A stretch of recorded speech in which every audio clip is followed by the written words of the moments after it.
இடை வந்தது சாதி மதம் மொழி, இன்று வந்தது இந்த மார்க்கங்கள் மதங்கள். ஆனால் நாங்கள் 50,000 ஆண்டுகளுக்கு மூத்த தேசினத்தின் மக்கள். மதம் மாறிக்கொள்ளக்கூடியது, மொழியும் இனமும் மாறிக்கொள்ள முடியாது. என்னிடத்துல சில பேர் வந்து சிமன் நம்ம அப்படி பேசின சிறுபான்மைனா நமக்கு கொஞ்சம் சலுகை கிடைக்குது. ஐயோ, உங்களுக்கு வேண்டியது சலுகையா உரிமையா?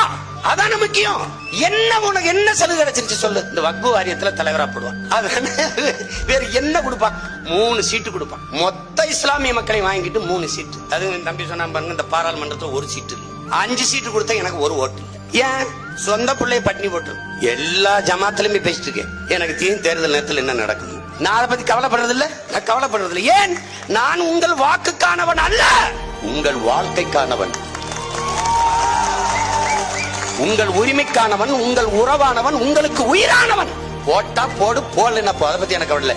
இது என் பிறவி கடன், இது என் பிறவி கடன். என் இனம் சார்ந்து யாருக்கு துறை வந்தாலும் முதலில் துடித்து முன்னிற்பவன் நான் தான். இதெல்லாம் எதற்காக? அச்சத்தை முதல்ல கைவிடுங்க. அஞ்சுவதும் அடிபணிவதும் தமிழன் பரம்பரைக்கே கிடையாதுங்கிறான் தலைவர் பிரபாகர். இந்த நாடு நம்மது. நான் உங்களோடு இருப்பேன், நீங்க என்னோடு இருப்பீங்க. நாடு நம்மோடு இருக்கும். தைரியமா இருங்க முதல்ல.